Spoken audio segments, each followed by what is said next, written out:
Hello and welcome to my first video of many on Sons of the Forest, and more importantly today we're going to be looking at all the tips that I'd recommend to get you started in the game so that you can survive the first few nights with ease. So let's jump into it. Now the first tip that I have for you is to scavenge everything. Sons of the Forest is first and foremost a survival game, and once you find yourself on the island, you will want to collect everything that you can find initially so that you can start crafting and building once you've found a safe spot to build in. Once you finish the cinematic, you're going to be able to run around and start living in game. You'll note the emergency kit. We're going to want to open that up first. So to do that, you're going to press I to open your inventory, and it's relatively self-explanatory from here. You're going to press E and then go over to this and open it by clicking the gear. This will give you your first few items, which are going to be imperative for surviving. You've got your GPS, your lighter, your tactical axe, and also your guidebook.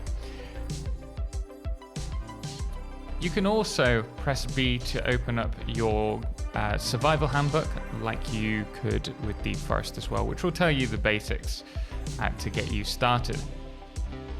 You can still hit the containers to open them. You do not have to hold E to open them, as this just takes longer versus a quick slap with the axe.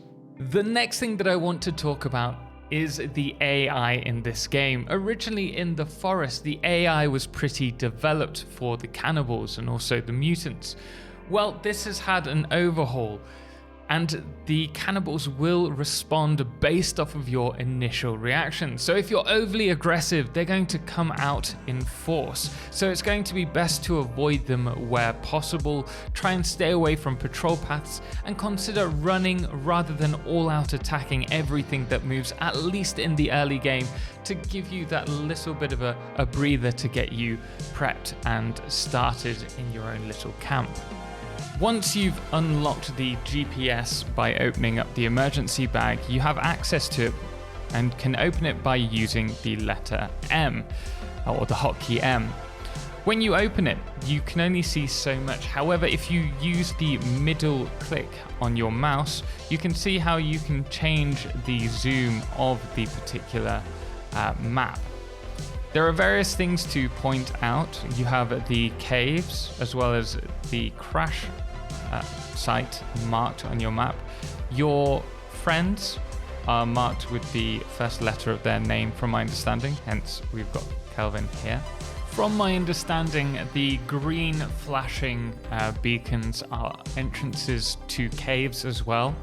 And then we also have the exclamation marks, which I believe they're markers to do with the missions. I've yet to do them yet, because the only one I found was a gravestone, which I assume I need a shovel to dig up. But I presume it's in regards to the missing people. Along with having to find everything, you'll probably need a lot of each item, especially when it comes to base building. So helping Kelvin in the early game will give you a friend for life, or perhaps a slave. But you can use him to help collect the resources you need so that you can focus on building or exploring whatever it is that you need to do in your game. Another tip that I recommend is, if you're interested in more guides or perhaps a let's play of the Sons of the Forest, make sure to subscribe to the channel and let me know what you'd like to see in the comments below, as I'll be covering this game in a lot more depth. It's particularly dark in this game, so it can be really important just to understand the basic building mechanics. So for example, here we've grabbed a stick off the floor. We're going to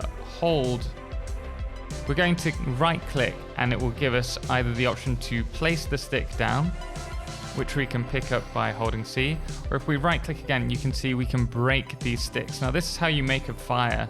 So we're going to do this twice, and then from here we can hold E with our lighter to light it for us. So that is how you do a basic fire, if you were just wondering. This should give you a little bit more light at night.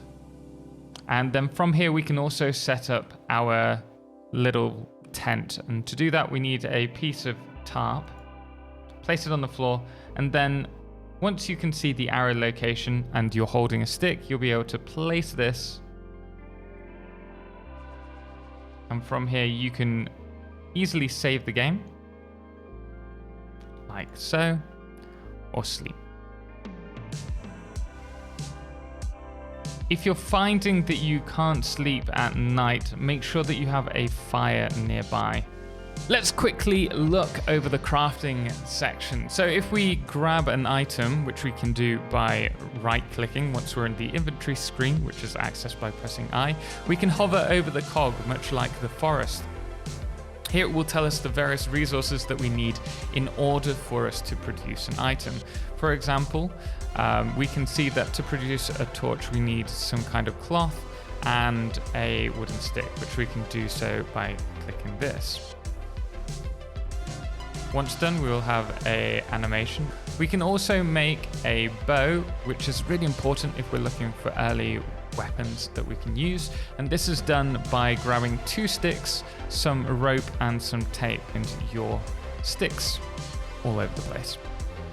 And there you go, your first bow. On top of this, you may want some arrows, so let's quickly produce some of them. And we can see that for that, we're going to need to get some feathers and stone. I haven't worked out in this game how to do hotkeys at the moment like we did in the forest, but I have noticed that if we add our backpack here, we can add items to it should we wish. For example, we can place down our hatchet here or our bow here, and perhaps we want our torch as well.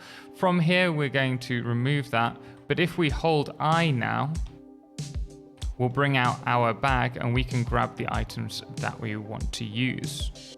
You'll also want resources easily available nearby, or failing that, a way of transporting those items to your base, such as via water. I'd also recommend having trees nearby, but enough space between your base and the trees to give you early warning against any would-be attackers. Another thing that this ties in with though is also when you start building, start small. Don't try to build a massive fortress because you'll find yourself struggling to collect the resources and then getting swamped by enemies. Building larger will also attract more cannibals and in turn mutants, so the smaller the better in the early game. That being said though, if you have some friends, invite them to join you. Surviving together can be much more fun and greatly reduce the amount of work that you have to do in the early game to get a small camp up and running. However, you are going to have to prep for defenses against attackers, and we'll be talking about that shortly. But first, with this being a survival horror, it's more fun to play with friends, and there's no better way to play than on a dedicated server so that you can jump on and off as you please without having to wait for that one friend who's hosting the game. And right now you can get 20% off your first month with low.ms by using the link in the description below, as well as the code Totalxclipse at checkout. And with that out the way, let's get back to the video.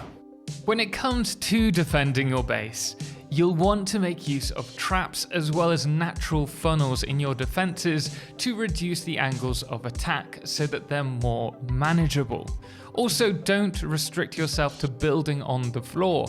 Now, I haven't discovered whether we can build on boats yet or build boats in Sons of the Forest. I presume we can, but we can most certainly build tree houses. This can be an excellent early game way of staying alive, building off of the floor.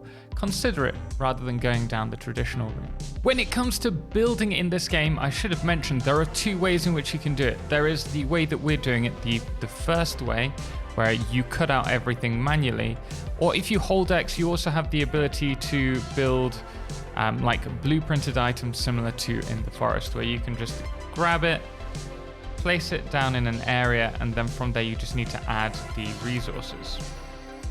So if you're not into this more complex system, do use that by holding X and switching the mode. Another important thing to note is that in this game, ammunition will be difficult to obtain. So do save your ammunition for when you absolutely need it. Instead, equip yourself with armor and use bows with ammunition that you can produce for any of the less than dire situations, or find yourself a handy melee weapon that'll save you using any ammunition whatsoever.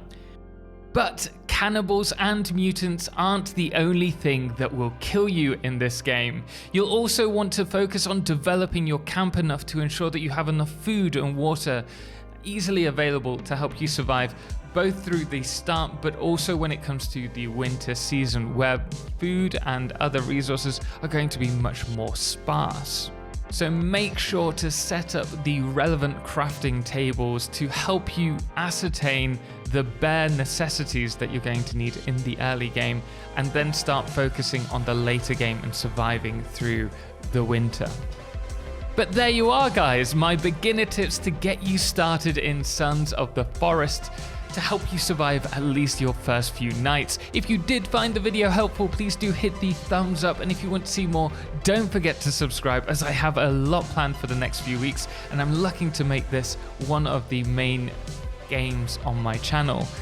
Also, while we're here, why not let me know what you recommend someone starting out in Sons of the Forest should do in the comments below. But guys, we are going to leave it there. Special thanks does go to all of our amazing supporters, most notably our Solarxclipse patrons, James Irwin, Firefless and Trebor, as well as our Lunas, the Calamity, Ben, Star, Shoku the Emin Wolf, and that dude AW, as well as our Blood Moon of the day, which today is Scooter. Until next time, as always, ciao for now.